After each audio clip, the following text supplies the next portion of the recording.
एक शांति से भी दुखों का अंत हो जाता है और शांत चित्त मनुष्य की बुद्धि शीघ्र ही स्थिर होकर परमात्मा से युक्त हो जाती है। 2. क्यों व्यर्थ की चिंता करते हो? किससे व्यर्थ में डरते हो? कौन तुम्हें मार सकता है?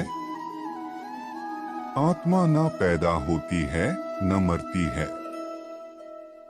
3. हर काम का फल मिलता है।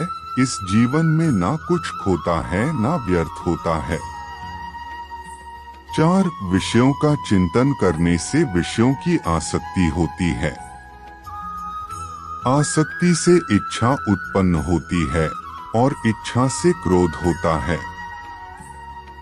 क्रोध से सम्मोहन और अविवेक उत्पन्न होता है। 5. संयम का प्रयत्न करते हुए ज्ञानी मनुष्य के मन को भी चंचल इंद्रियां बलपूर्वक हर लेती हैं। जिसकी इंद्रियां वश में होती है उसकी बुद्धि स्थिर होती है।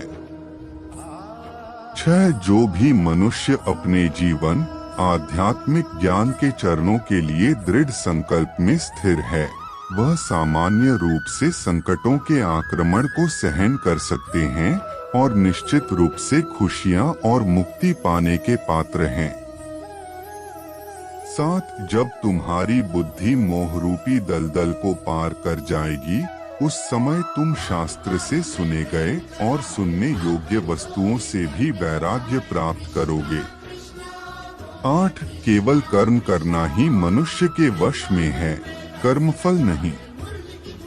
इसलिए तुम कर्मफल की आसक्ति में ना फंसो तथा कर्म का त्याग भी ना करो। 9. तुम्हारा क्या गया जो तुम रोते हो?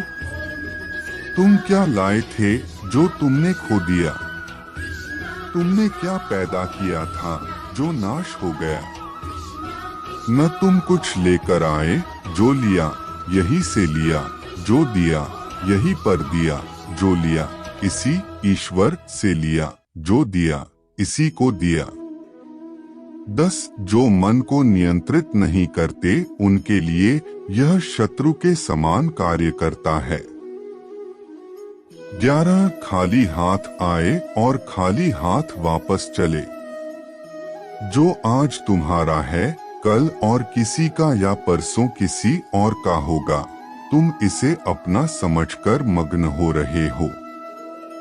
12. सुख दुख लाभ हानि और जीत हार की चिंता ना करके मनुष्य को अपनी शक्ति के अनुसार कर्तव्य कर्म करना चाहिए। ऐसे भाव से कर्म करने पर मनुष्य को पाप नहीं लगता। 13. जो हुआ वह अच्छा हुआ। जो हो रहा है वह अच्छा हो रहा है। जो होगा वह भी अच्छा ही होगा। तुम भूत का पश्चाताप न करो, भविष्य की चिंता न करो। वर्तमान चल रहा है। 14. क्रोध से भ्रम पैदा होता है, भ्रम से बुद्धि व्यग्र होती है। जब बुद्धि व्यग्र होती है तब तर्क नष्ट हो जाता है। जब तर्क नष्ट होता है तब व्यक्ति का पतन हो जाता है। 15. सम्मानित व्यक्ति के लिए अपमान मृत्यु से भी बढ़कर है। 16. सभी प्राणी जन्म से पहले अप्रकट थे और मृत्यु के बाद फिर अप्रकट हो जाएंगे, लेकिन जन्म और मृत्यु के बीच प्रकट दिखते हैं, फिर इसमें सोचने की क्या बात है। 17. परिवर्तन संसार का नियम है। जिसे तुम मृत्यु समझते हो वही तो जीवन है। एक क्षण में तुम करोड़ों के स्वामी बन जाते हो, दूसरे चरण में तुम दरिद्र हो जाते हो। 18. शस्त्र आत्मा को काट नहीं सकते, अग्नि इसको जला नहीं सकती, जल इसको गीला नहीं कर सकता और वायु इसे सूखा नहीं सकती। 19. जैसे मनुष्य अपने पुराने वस्त्रों को उतारकर दूसरे नए वस्त्र धारण करता है, वैसे ही आत्मा मृत्यु के बाद अपने पुराने शरीर को त्याग करने से ही प्राप्त करती है। 20 आत्मा ना कभी जन्म लेती है और ना मरती है। शरीर का नाश होने पर भी नष्ट नहीं होता। 21 आत्मा अमर है। जो लोग इस आत्मा को मारने वाला या मरने वाला मानते हैं, वे दोनों ही नासमझ है। आत्मा ना किसी को मारती है और ना ही किसी के द्वारा मारी जा सकती है। 22 न यह शरीर तुम्हारा है न तुम शरीर के हो। यह अग्नि, जल, वायु, पृथ्वी, आकाश से मिलकर बना है और इसी में मिल जाएगा। परंतु आत्मा स्थिर है, फिर तुम क्या हो? 23 तुम ज्ञानियों की तरह बातें करते हो, लेकिन जिनके लिए शोक नहीं करना चाहिए उनके लिए शोक करते हो। मृत या जीवित ज्ञानी किसी के लिए शोक नहीं करते। 24 कर्म ही पूजा है। 25 व्यक्ति जो चाहे बन सकता है, यदि विश्वास के साथ इच्छित वस्तु पर लगातार चिंतन करें।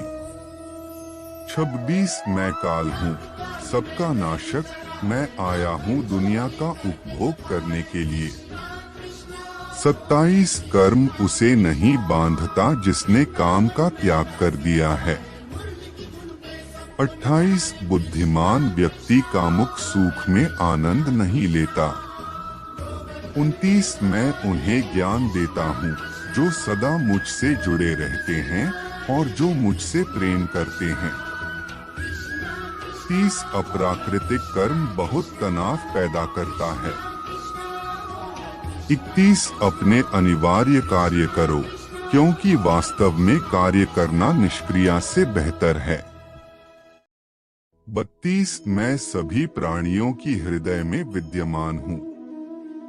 33 निर्माण केवल पहले से मौजूद चीजों का प्रक्षेपण है। 34 बुरे कर्म करने वाले, सबसे नीच व्यक्ति जो राक्षसी प्रवृत्तियों से जुड़े हुए हैं और उनकी बुद्धि माया ने हर ली है, वह मेरी पूजा या मुझे पाने का प्रयास नहीं करते। 35 मैं उष्मा देता हूँ, मैं वर्षा करता हूँ, मैं वर्षा रोकता भी हूँ, मैं अमृतव भी हूँ और मृत्यु भी मैं ही हूँ। 36 जो इस लोक में अपने काम की सफलता की कामना रखते हैं, वे देवताओं की पूजा करें। 37 जब वे अपने कार्य में आनंद खोज लेते हैं, तब वे पूर्णता प्राप्त करते हैं। 38 इंद्रियों की दुनिया में कल्पना सुखों की शुरुआत है और अंत भी, जो दुख को जन्म देता है। 39 कर्म योग वास्तव में एक परम रहस्य है। 40 कर्म मुझे बांधता नहीं, क्योंकि मुझे कर्म के प्रतिफल की कोई इच्छा नहीं। 41 करुणा द्वारा निर्देशित सभी कार्य ध्यान से करो।